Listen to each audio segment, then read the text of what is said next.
Welcome to another edition of Against the Current, coming to you from the Skyline Club atop the Old Republic Building in downtown Chicago. Pleased to have as my guest on this show a man of sort of a bit of a man of mystery, even though he's been a high-profile individual for a long time in Chicago and Cook County politics. He is Todd Stroger, former Cook County Board President, of course, son of former Cook County Board President John Stroger. Now, perhaps, future Metropolitan Water Reclamation District Commissioner. Todd, thanks so much for joining us. Yeah, Dan, thanks for having me. So I got to tell you, for those who don't know, I ran Toni Preckwinkle's campaign against you. I remember that well. I'm sure you remember it. In 2006, Toni Preckwinkle, a Republican candidate for Cook County Commission at the time, a former Cook County Commissioner from the western part of the county, and we had a chance, but first Republican, and that was 40 years. Now we haven't had a Republican in 50 years as Cook County Board President. But I got to say, one thing, despite our political differences and disagreements, I always found you to be a very affable guy. You're very kind of room temperature. You have a sunny disposition, and I'm not sure why, because you were treated viciously. Including by me, admittedly. You weren't as bad as others. In the campaign, but certainly when you were Cook County Board President. And you're just in this milieu of Chicago politics. You've been on the City Council, Cook County Board President, now you're running again. Kind of how do you take all of these slings and arrows that have been directed your way? Because I think if people watch what happened to you, agree or disagree with your policy decisions and positions, and say, well, like watching how Todd Stroger got treated is one of the reasons why I would never run for public office in Cook County or Chicago. Yes. People stop me and they'll say, hey, Stroger, man, oh man, you got thrown under the bus. And I may say something like, oh, wasn't that bad? And they say, oh, no, you got run over twice. No, I won't say it wasn't tough. It was hard. And it was harder on my family, for one thing, because they were small. My son, I think, was 6 when I went in. And even at 6, parents talk, so the children are like, Hans, what's the sales tax? And he was actually paying attention. My daughter, she has no idea, because she was like 3. But my wife, she's like, ooh, I hate this job. Why'd you do it? You should have asked me first. Yeah.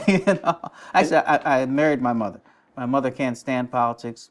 She's always been the one who's like, I'm staying at home. And so was it something that you learned from your father? Because he, was a relatively placid guy too. I mean, he kind of went about his business. I mean, I would characterize him, maybe you wouldn't, but I would characterize him as kind of an old machine politician. He knew how the game was played, and he played it very well in terms of his electoral success. But he was not one given for beating his shoe on a lectern or engaging in too much demagoguery in the public arena. He was more of a kind of a backroom deal-making kind of guy, and I wonder if that was an example that you followed or attempted to follow. Yeah, maybe just fall into it at the family. And you're right, and I don't know if you know, but he ran for Congress. Yeah, that's right. Yeah, he ran in I guess that would be 79, and that's when Harold Washington wins. He ran against Harold Washington. And he was shocked at how many people didn't know who he was. He had been a county commissioner and run, well, citywide, because that's how they used to do the slate, for I guess about 3 or 4 terms at that time. And all these people didn't know who he was. And I think it's just like you say, it's because he wasn't a guy who would rah-rah and jump up. He wasn't that charismatic. Oh, say it, John. Charismatic, yeah. Thank you. Charismatic Baptist preacher. He just didn't have it. And I'm unfortunately not the same way. I tell some guys, man, if I had your charisma, I'd be the mayor right now. Did you run for Cook County Board President after your father's untimely illness and death? I mean, did you feel like it was like a family duty to follow in his footsteps, or did you really want to do it at the time? Well, I'd been in government by that time, right? 15 years or something. When I was a kid, I was like, man, there is no way I'm going in government. We'd be at home and people would call and they'd be like, oh, my son's in jail, or all kind of stuff, all personal stuff. And I was like, I don't want that kind of life, people calling me at home. But, as I got older and I got out of college and I could actually see the difference that he made. And even today, I'll go to the store and somebody will stop me and they'll say, you know, I used to play in your dad's baseball tournaments or the basketball tournaments, or your dad got me my first job down here. Your dad was able to get me a scholarship so I could go to college. You know, I noticed all that, and I was like, well, you know, this is really just about helping people, and what can be better than helping people?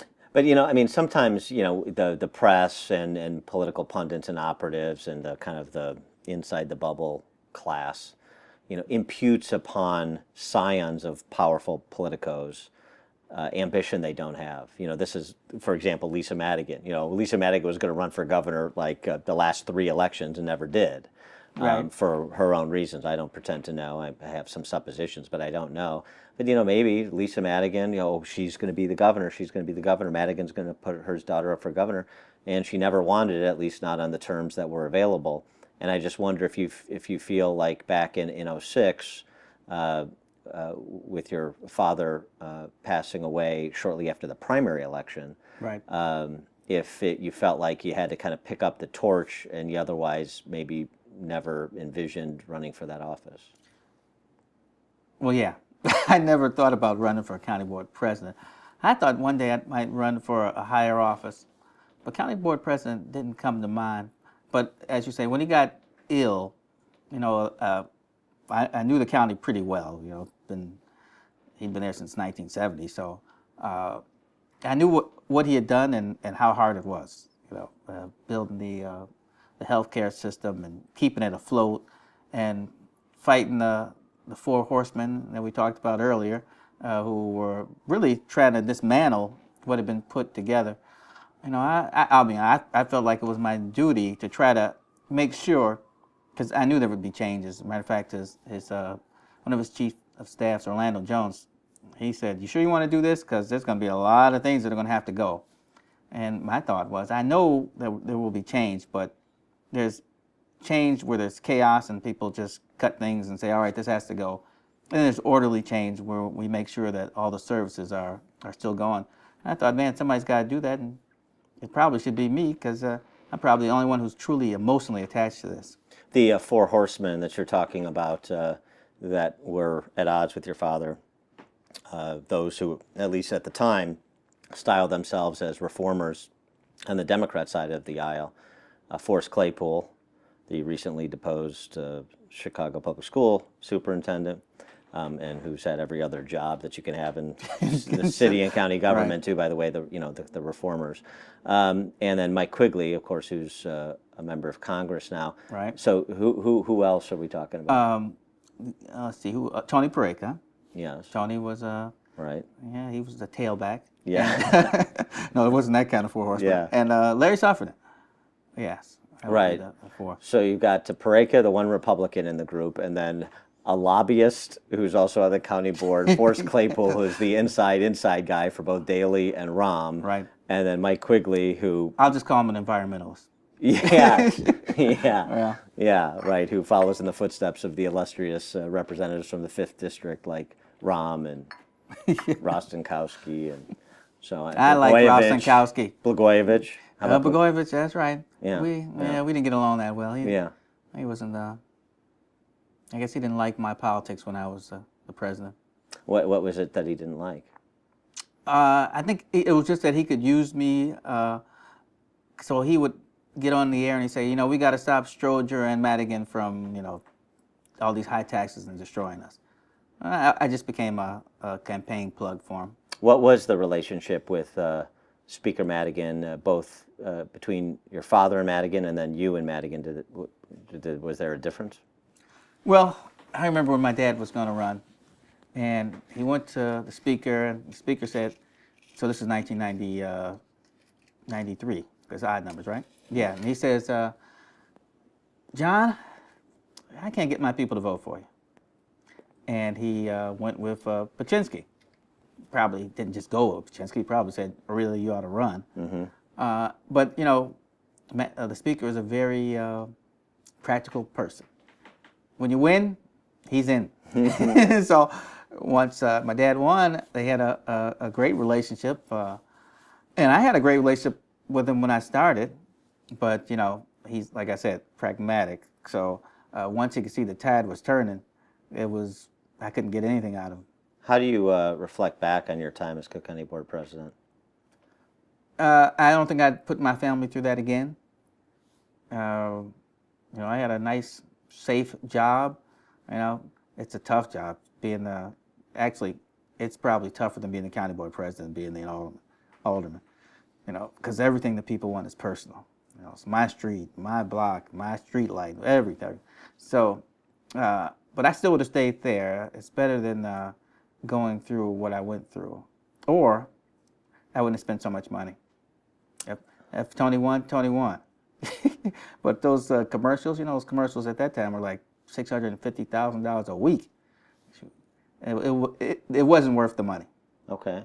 But now you say you wouldn't... Hindsight. Yeah, well, 2020. But you say you wouldn't put your family through that again, but just this year, just several weeks ago, you were on my morning show, and you were launching, at that time, a bid to run for Cook County Board President against Toni Preckwinkle. So why did you decide, at least did you explore the possibility? You ultimately chose not to do it, but explore the possibility of running for Cook County Board President again.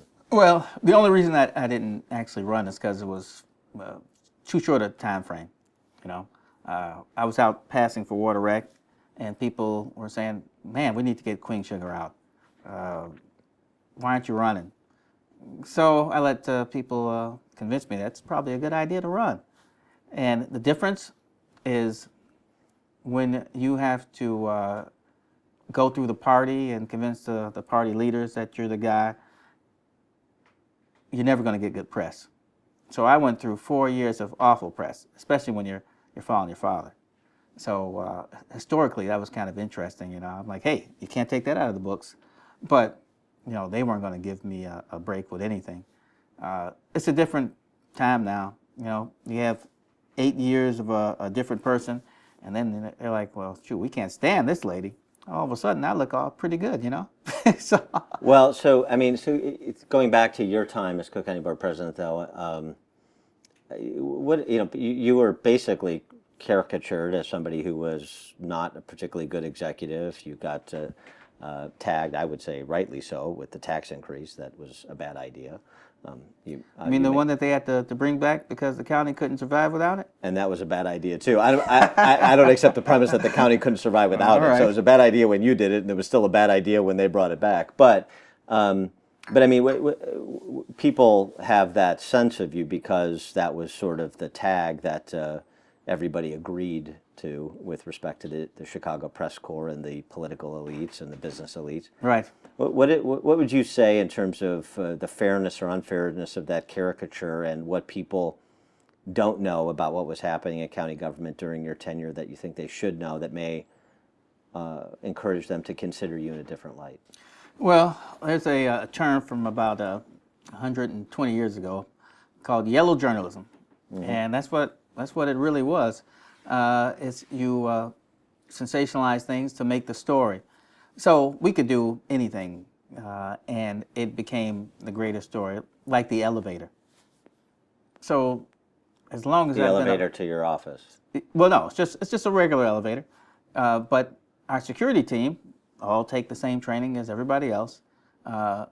They call and they tell them, stop the elevator, hold it for 10 minutes, we'll be there, and then they take you up. That became a gigantic story. The mayor has an elevator that's dark until he steps on it. That elevator probably has its lights on, like 10 minutes a day. But because they stopped an elevator for me, it became a story. And personally, I didn't care if the elevator got stopped or not. I'm going to get up. It doesn't matter. But, I just got there. That kind of stuff wasn't on my radar because we had a gigantic deficit.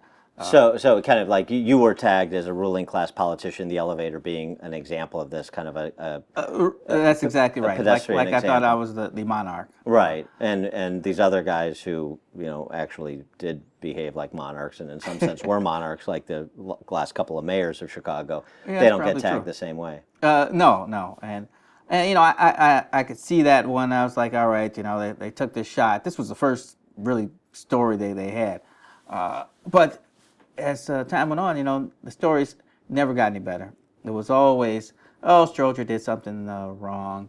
And when they didn't have anything really bad to say, they'd ask your guy, Toni Preckwinkle, Right. or they would ask the insider, Forrest Claypool, for something that they could put at the end. And as you know, the headlines are all sensational. They would tell me, well, I write the story, but somebody else writes the headlines. So, Todd did this, bang, Yeah, it's interesting because after Preckwinkle defeated you and ultimately became Cook County Board President, the attention on Cook County government dissipated dramatically. I mean, It was amazing. when you were Cook County Board President, Cook County government was profiled like it's never been profiled in my lifetime. And then when you were gone, it was, well, Toni Preckwinkle's a reformer of some sort. She's not Todd No, Stroger. I can literally tell you. Okay. I went to a board meeting. So, as you say, when I was the president, there was a person from every outlet, all the newspapers, all of the TV, even WTTW would have somebody. I went to a board meeting a couple of years later. They had one guy, and his job was to write the story, and then if there was something exciting, he'd call everybody else. It was more about me than actually county government. So we did a ton of things during county government, but you would never know them. The only thing you might know is that the blue signs went up in the suburban areas. That was a gigantic story. And it's funny how the other politicians are like, why are they getting beat up so bad? And they'd say, well, they're communications directors, does new, they don't know it. Well, the difference between us and other government agencies that might get beat up, like the city, is the city has like a $50 million budget for communications. There is a communications director in every department of the city. We had like 4 people and a $1 million budget. So you think you were held to a different standard than other politicians in the city? oh yeah, that was, Why do you think that is?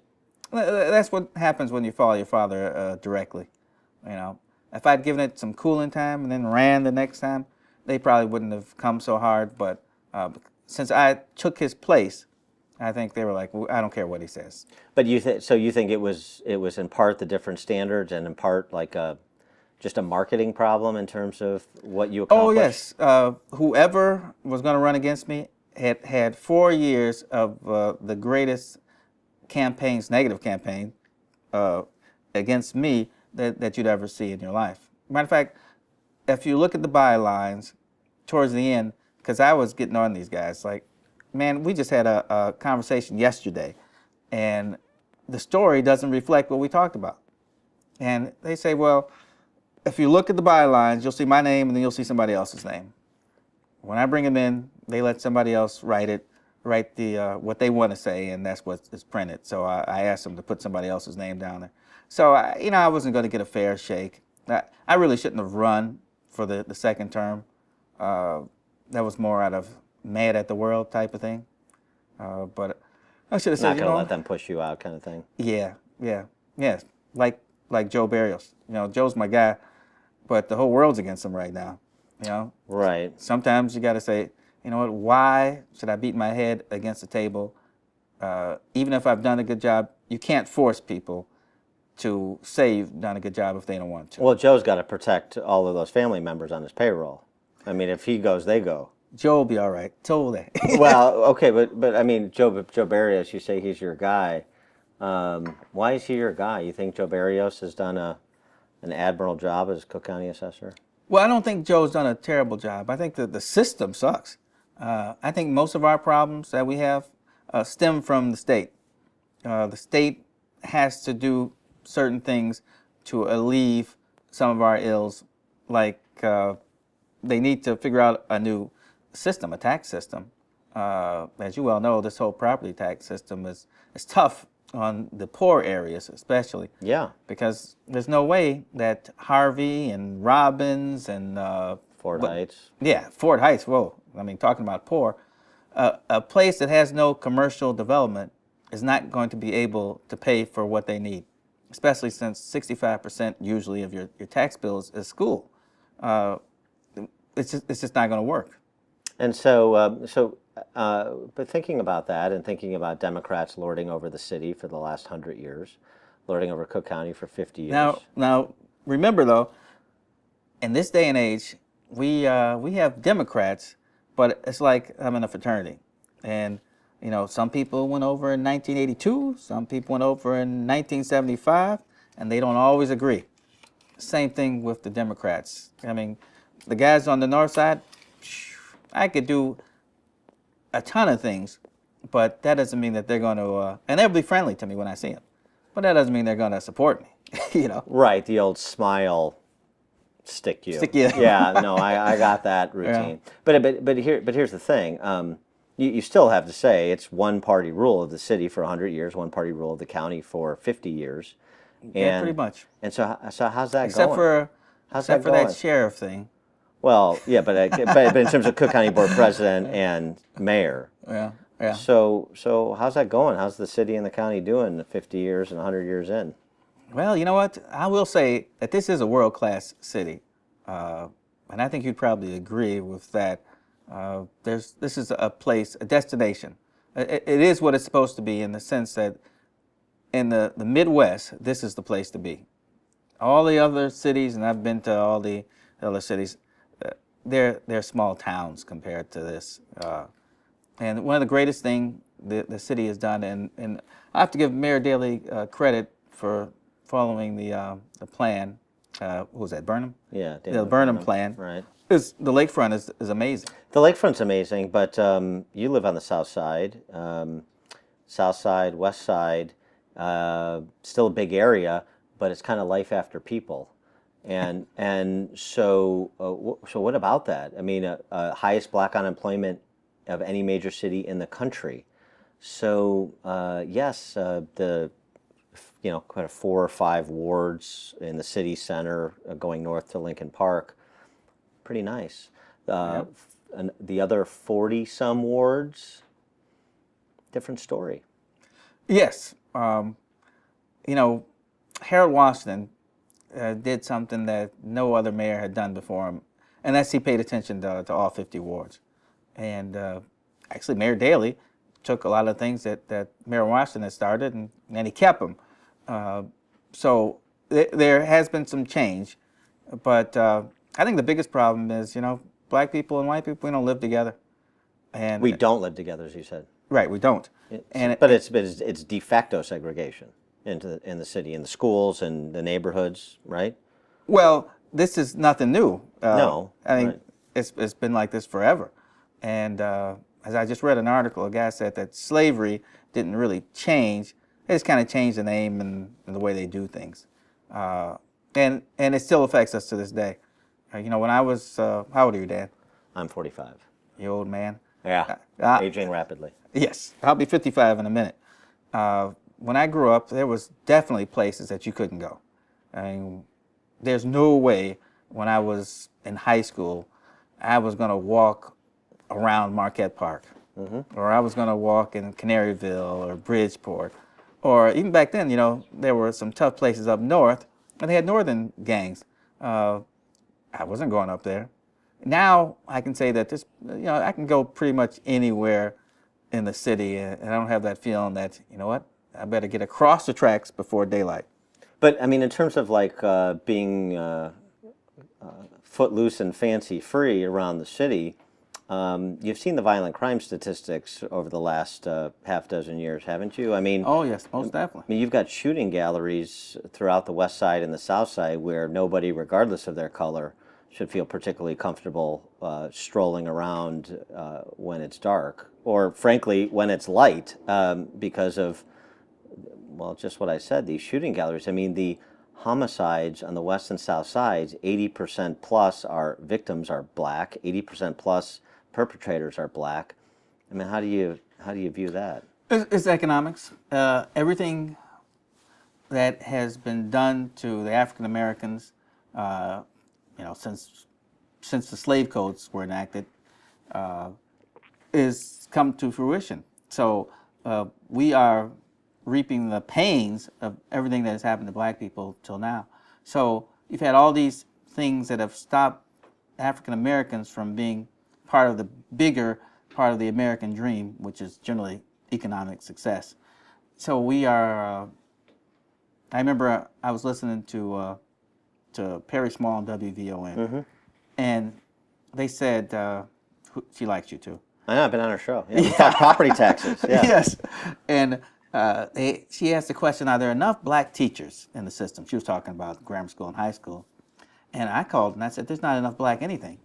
The only population where we can say that there's a lot of black people is probably the prison population and maybe some forms of entertainment. But in everything else, we are nowhere near where we should be. And teachers, well, there used to be more black teachers, but they've systematically kind of gotten rid of the older ones, and they're not bringing in the newer ones." Well, you've had 12 years, the last 12 years, you've had a black Cook County Board President. You've had one party that 90% plus of black families affiliate with in charge of the city and the county for 100 years and 50 years respectively, as we just discussed. So why are you a Democrat then? You know what the demise of the ward patronage system has been? Because there's good things about the patronage system and there's bad things. Of course, What are the good things? the good things is like one of the committeemen said many moons ago. They asked him, "Man, why are you dealing with the Democratic Party?" He said, "I know there are 73 people who have jobs, will get a pension, who are in my ward. And I know those 73 people will try to get people involved in the political system." You don't have any of that kind of stuff now. There's no one who tries to get people involved in the political system.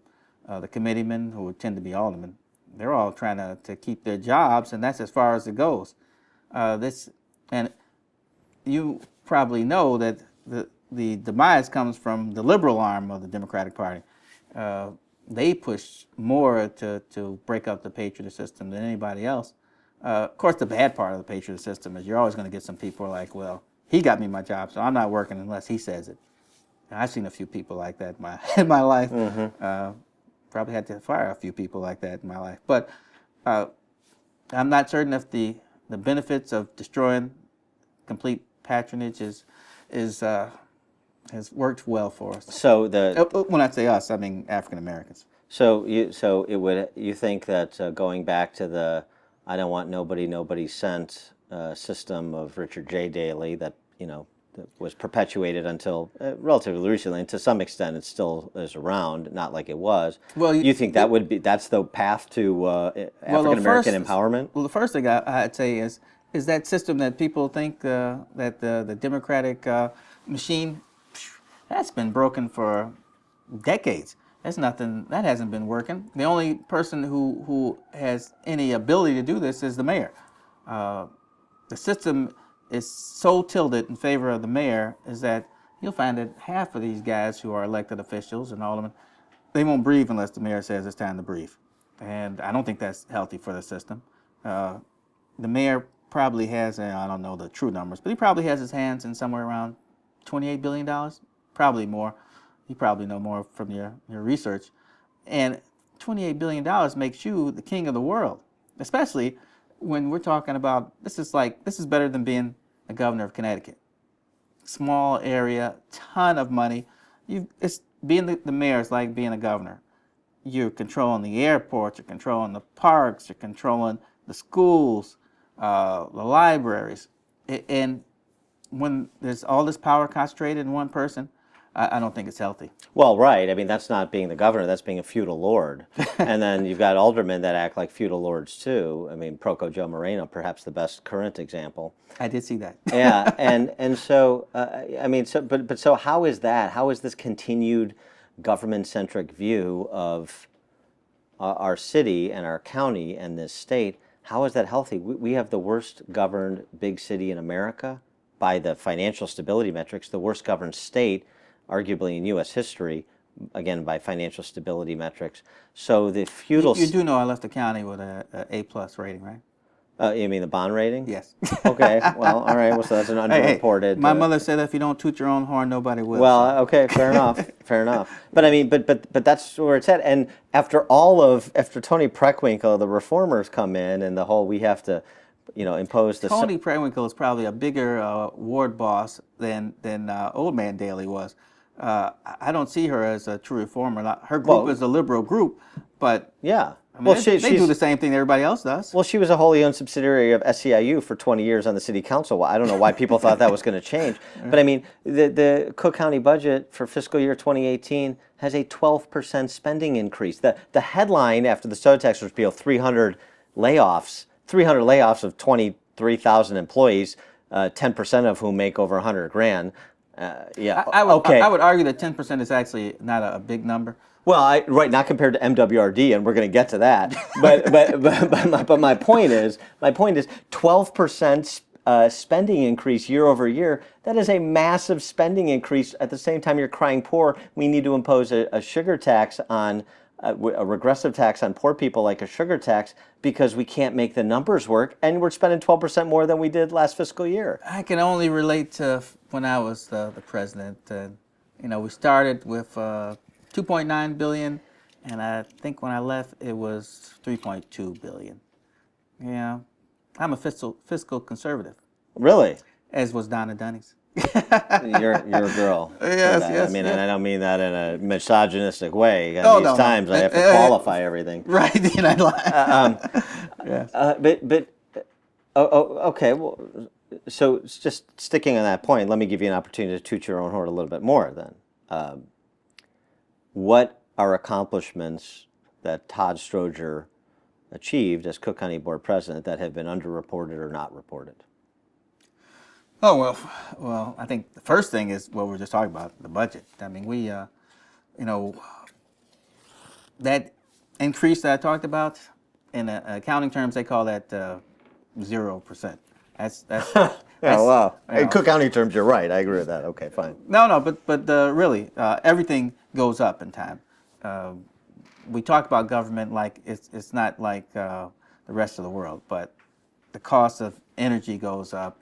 I mean, the cost of workers goes up. There's nothing we can do some things about it, but unfortunately, the collective bargaining, I don't really like that. You go to arbitration. I have a number, you have a number. The arbitrator has to choose between the two numbers. Well, what if neither number makes any sense? Maybe it's somewhere in the middle. So, the county tends to lose, and it's always the higher number. And it's just not a healthy system. I don't know how you make it better, but that's just not helping us in any fashion. Well, in the private sector, when you fall on hard times, you actually do see real reductions in size and scope of organization. You have to. Oh no, the county has reduced, but we reduced by 12%. Yeah. But where are we today? As you say, you ended up from 2.9 to 3.2. You said. Right. And then today we're at 4.9 billion. 12% increase fiscal year 17 over 18, fiscal year 18 over 17, I should say. So this is kind of like, hey, prices go up, everything costs more to run and stuff. Well, yeah, but maybe not. Maybe the county, just like the city, just like the state, needs to get out of all kinds of businesses it's in that's not particularly good at, and not particularly good at exorbitant rates. And we need to shrink the size and scope of government at the city level, the county level, the state. What about that idea? That the county is a lot different than the city. I always say that the county is like it's a true relative of the state. The county exists because the state says there needs to be a county to do the things that the state cannot do because it's located in Springfield, really. Yeah. So the counties are there to give you public safety, public health, and to really make sure that if you said that's your land, that's your land, and everybody knows it. So those are kind of hard things to get away from. The people that go through the county system, like 84%,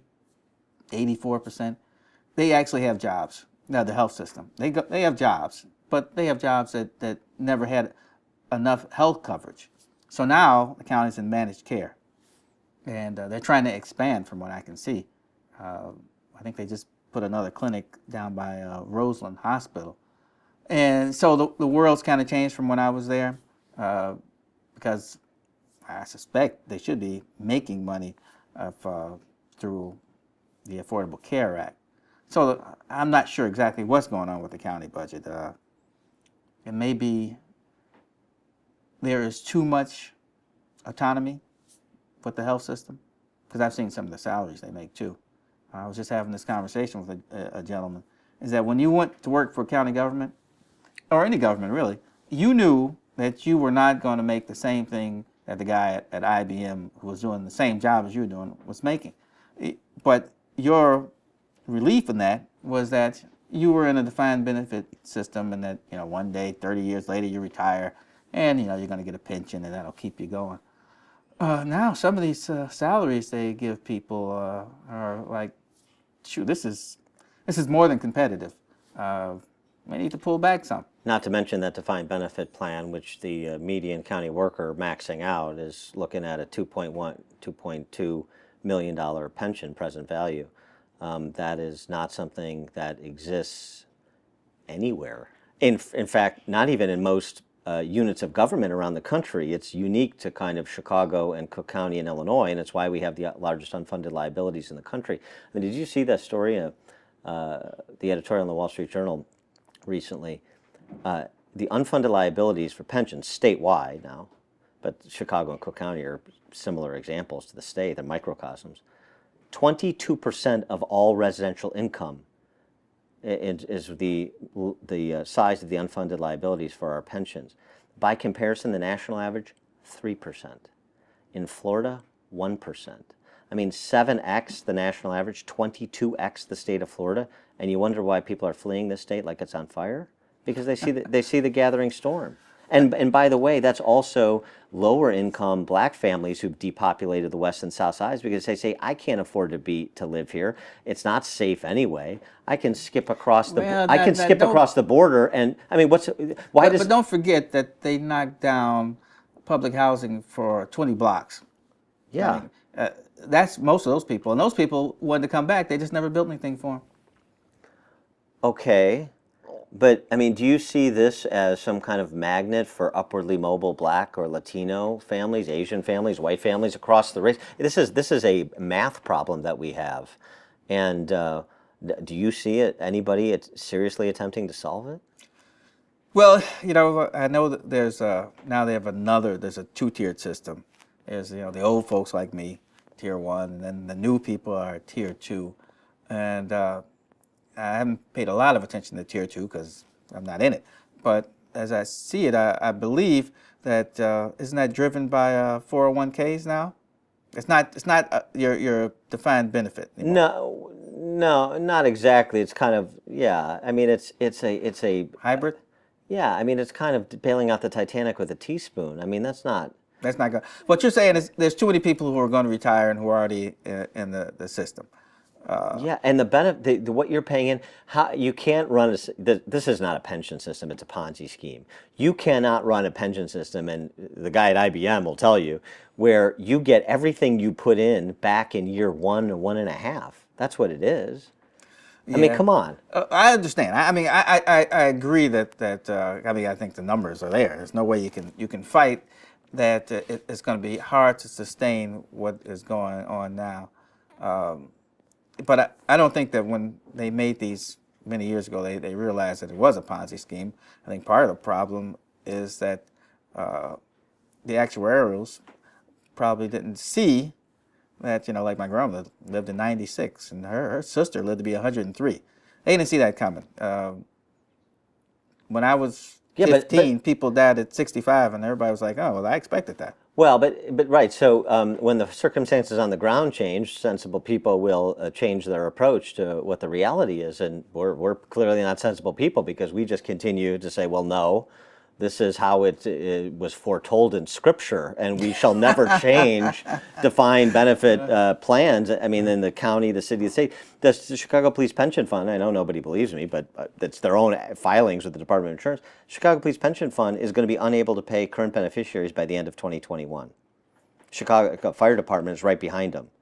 Pretty close. Yeah, I mean, it's right around the corner. So when that happens, when these pension funds start to capsize, people are going to be screaming bloody murder, and they'll forget all of the people waving their hands saying the bridge is out for the last decade, saying this system is a Ponzi scheme, and when Ponzi schemes inevitably collapse, everybody gets hurt, and some people get hurt more than others. Right. So the funny thing is, Democrats who enjoy the fealty of most of the public sector workers, it's conservative nut jobs like me who are actually trying to protect and make sure people get what they were promised, while the Democrats in charge are continuing to give them champagne wishes and caviar dreams that are not predicated in anything resembling fifth grade arithmetic. Well, the biggest problem, I think, is that most people are uneducated to what really happens. But enough about the city council. There's an emotionalism to all this, and it's hard to get around it. And I think You're right. unions Yeah, work you're on right. emotionalism. I mean, You're right. they have rallies for a reason. They want to whip everybody up in their fervor, where you might not actually want to look ahead to the facts. You're thinking about today and how they are going to help you. And I don't know how to get around that, to be honest with you. Yeah, I mean, I'm not sure either, and I think we'll see how that Workers of the World Unite rap works when you're not getting your pension check. Because I think you're right that a lot of people just will not believe that the bridge is out until they're over the edge of it. Yeah. So we'll see. But so that's a perfect transition to MWRD. So Metropolitan Water Reclamation District. Why did you decide to run for a commissioner spot there? Well, I used to work there about 30, 35 years ago, something like that. Who's your clout? John Stroger. I've heard of him. Yeah. Yeah, so I would work there during the summers. I was a laborer. Probably took a couple of years off my life, but it was fun. We went out and did things. You did the regular old labor stuff, cutting grass and... Putting fluoride in the water, that kind of thing. God, no. They didn't do that back then, but they do that now. Good. Glad to hear that. They put chlorine, actually. But we would go, clean out the tanks and, you do things with the skilled laborers so they could do their job. And I learned a lot about the water wreck, because one of the things they did was they would give you a tour. So I worked there 3 summers in a row, and I took the tour every summer. And it gave me appreciation for what was going on. And even though the water that they have now, they dump it in the rivers, and it goes down towards St. Louis, so they get what we dump out. The water wreck also controls the rivers up here, and they have some responsibility for what goes on in Lake Michigan. It's really a big responsibility for a group that people don't really know. And so, what does a water rec commissioner make these days? About 75 grand? I think it's something like that. Yeah. So, since you're a city council and Cook County Board president, you've got your pension, you're vested. I assume you're not taking, if you're elected, you're not going to take the pension or healthcare benefits because of what we just talked about. Richard Phelan threw the retirement group out of the health benefits when he became the president. So the retirees have to buy insurance somewhere else. If you ask me, will I take my pension? We'll see. We'll see. All right. Well, I'll look forward to your decision on the campaign trail about that because of what we were just discussing. We like leadership by example. Just for the novelty of it. I understand that. Yeah. I did tell you my son was going to be 18 in a minute, right? I understand. There's a lot of people who have 18-year-old sons that are going to private school that don't have the safety net that the political class does in this city and state. So, yes, but hard work should sometimes be rewarded. Mm-hmm. And I don't mind saying I worked awfully hard and took a few hits on the head.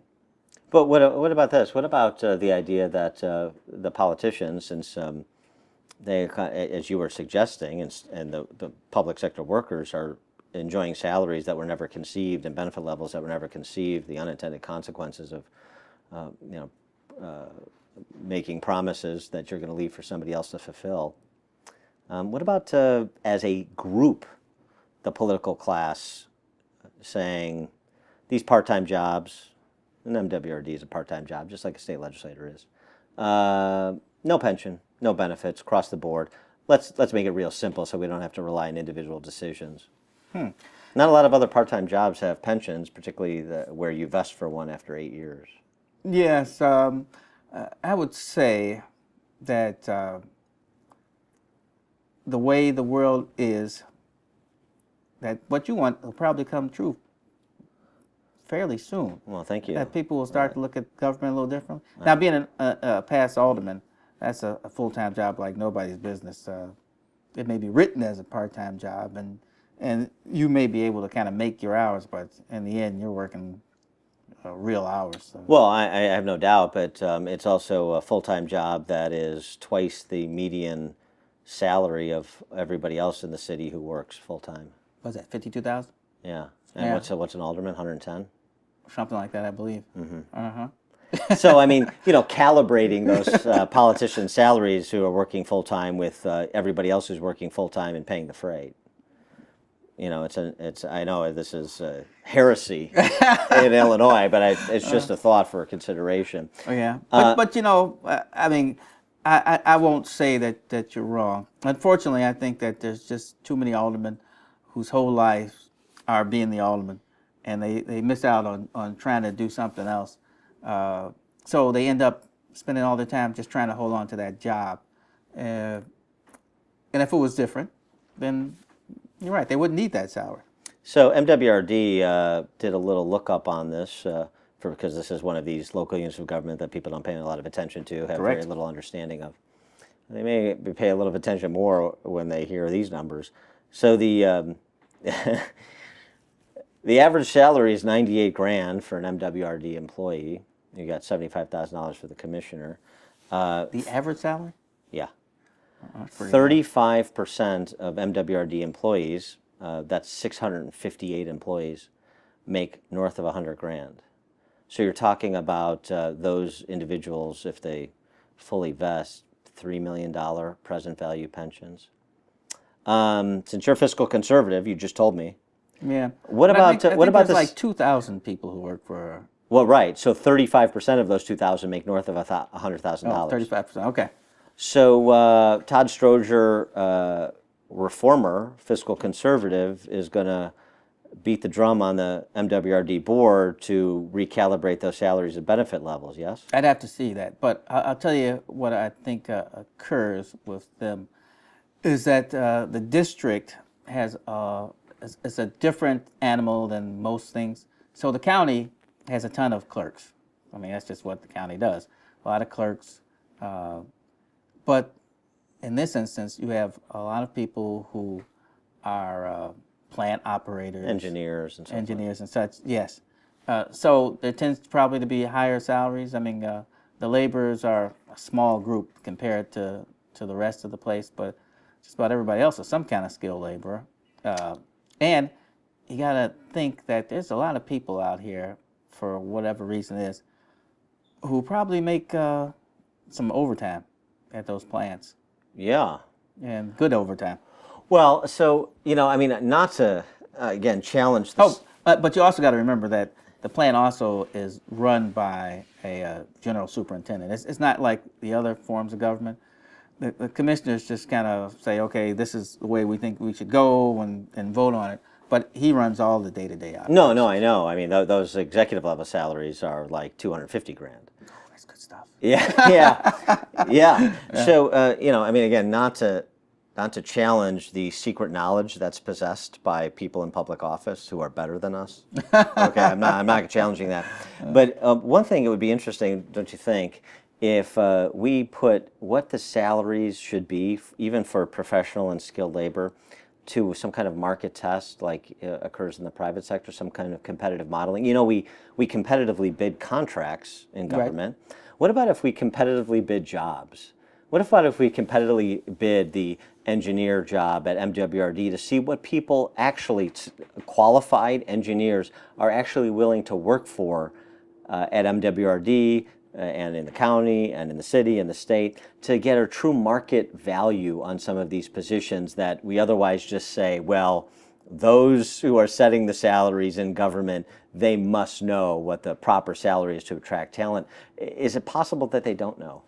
I think that we should, actually, I think, and of course, every time we say things like this, there's money involved. Nobody's doing this kind of stuff for free. No, but, clearly. No, I mean the analysis. I mean, you can't have a desk audit without somebody who knows how to do a desk audit. That's going to be somebody who's professional. You're going to have to pay them to do that. But I think that we should compare what the engineers who run our plans compare to engineers who run other people's plans. I'm going to guess that they are not paid at the same level. Right, MWRD is making more. I would think it would be just the opposite. Well, Really? although you just said a few minutes ago that government salaries these days are making more than their private sector counterparts. Well, there are some people. Why would MWRD be some exception? No, I'm not saying that. I'm saying that they're making much more than when I was in the government itself. Yeah, So perhaps. Yeah. And I didn't see this kind of increase coming when I was there. They always would complain about the managers of the county and all that kind of stuff. Those guys hadn't seen a raise when I was there. I guess it had been like 16 years. Yeah. But you didn't get any Welcome to the complaints party. Although they are getting a raise, because even when they're not getting a raise, they've got 3% COLAs that are attached to their pension, which is not a raise. I mean, that's not a COLA. That's not a cost of living adjustment. That's an annuity. Right? I mean, we haven't had, that's 7 times the rate of inflation in the last 15 years.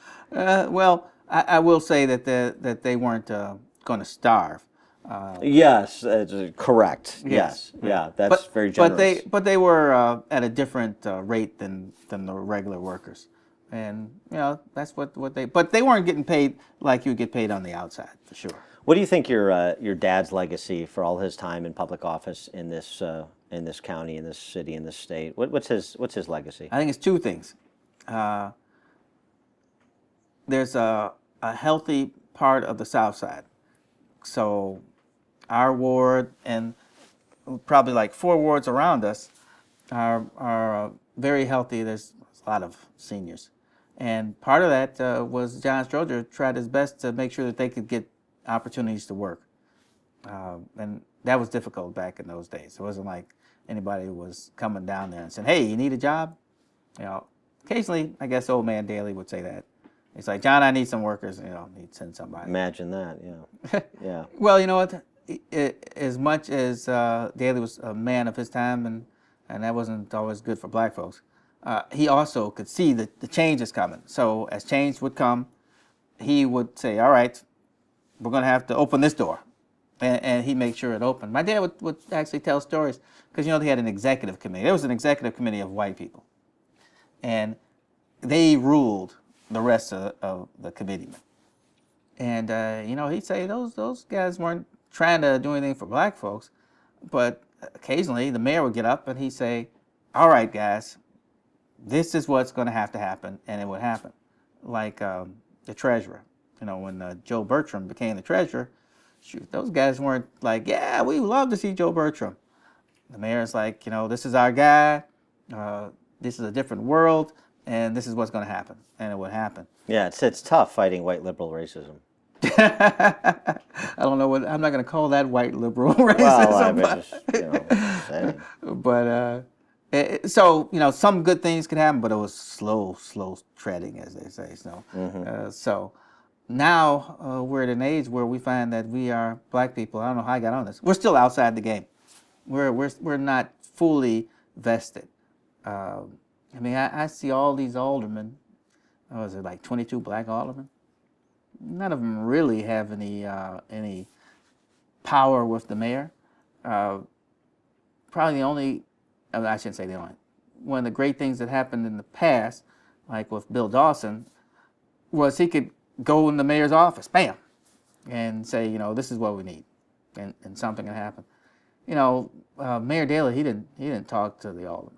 The only people he talked to was the pro tem, finance chairman, and the budget guy. And probably Pat O'Connor, because he was his floor leader.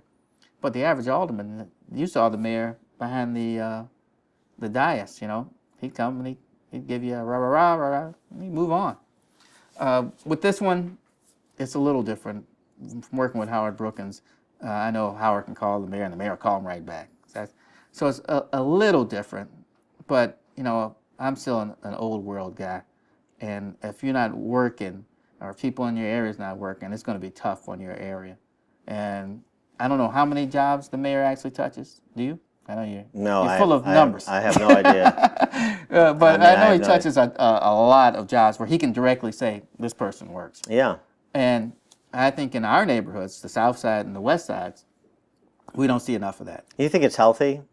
I mean, I know Democrat, you're running as Democrat for MWRD, but you think it's healthy for the black community to affiliate at a 90% plus clip with the Democrat Party in the 21st century? You think it's redounded to that the black families benefit? This is what I think. I think until the Republicans actually say, okay, conservatism basically means let's go back to 1950 when things were crappy for you, and we need to do something to help you today, it's never going to change. You think that's what, I'm a conservative, you think that's what I want, is I want to go back to Jim Crow? No, I actually like you. Oh. But Thank you. But I will say that when Roy Moore just lost, Yeah. what did he say? He said that the Civil War period was good for America. Hello. It may have been good for his people, but it sure wasn't good for my people living in Arkansas and Mississippi. Well, I agree with you on that, and I agree with you on Roy Moore. The question is, when Democrats, contemporary Democrats, say that the Democrat Party is good for black people, aren't they selling the same bill of goods? Well, you know what? I don't think the Democrat Party does enough for black people either. And I think there's a problem that we don't kick them in the butt. So I agree with you on one hand, but then on the other hand, I see what's going on in the nation with your president, Trump, but it's not just him. Yeah, and this, I've seen all these and appointments through the years, and it's not good for black folks. Because the guy who doesn't have anything, you can't have a group who are rich and who say, you know, we're going to teach you how to be rich. Yeah. That sounds good. But what without about capital? It doesn't happen. Well, right, but I mean, what kind of capital has been distributed to black families with the government-centric plantation system of Chicago Democrats for the last 100 years? I'm not happy with those guys. Okay, I know, and look, I affiliate with the Republican Party out of necessity. I'm not enthralled with the Republican Party, particularly in this godforsaken state either. So I appreciate your perspective, but I'm just saying, like, a little bit of accountability. My point is to say, not that, hey, come over en masse to the Republican Party because, you know, it's not your daddy's Republican Party or whatever the hell. I'm just saying, stop in lockstep. That brand has no promise for you. But individuals could. Individuals could. I agree. I think that it's folly for the alderman to vote at 100% with the mayor. I don't care if you got the greatest committee in the world or you think you do. You can't always be with the guy. Sometimes you gotta stand up and say, look, man, we're not gonna be with you, and I don't care what you change, you're just gonna have to take your beating today. You can't have a guy who was supposed to always be right, because no one's always right. I mean, I had to reverse field sometimes. I realized that, hey, this ain't gonna work. We're gonna have to change. Yeah. And until you hold them accountable, you're only going to get what they want to give you, and what they want to give you is definitely not enough to keep you from starving. I mean, this is, you know, kind of so unusual, so it's worth remarking upon. One positive innovation that's actually occurred in Illinois recently is this, in my opinion, I want to get yours, tax credit scholarships to provide voluntary contributions for scholarship funding for children to have choice in education in the city and Cook County, the rest of the state, the same choice that rich people have and politically connected people have. What about that? What about school choice, the same kind of student freedom that we have at the collegiate level, at the K through 12 level? Does that hold promise for black families? Well, you know, I'll say that I'm Catholic. Yes. So some people will be like, well, he's just pushing the Catholic thing. I'm Catholic too, and I am pushing the Catholic thing, but not exclusively. Right. I'm pushing the educated populist thing is what I'm actually pushing. So right before I went to high school, they started this magnet school thing. And in the magnet schools, that basically meant... and you went to high school where? I went to St. Ignatius. I believe that is a Catholic private school. Yes. Yeah. But, you know, I'm just talking about the bigger picture. No, I understand. So, you know, Kenwood, Lane Tech, they just built Whitney Young. You know, you had to, like you do now, you had to tests, and they take the select few and they put them over there. And I see that as the beginning of the end for public education. That's when things started getting bad for the neighborhood schools. And as time went on, then they brought in these charter schools. They built more selective schools, Walter Payton, Near North, and such. And so now you take what is the best and the brightest, and you take them out of your neighborhood and you take them somewhere else. And then you leave everybody else to kind of fend on their own. So you're trying to, so instead of, I guess, trying to teach up, you're trying to teach down. So I'm happy that passed.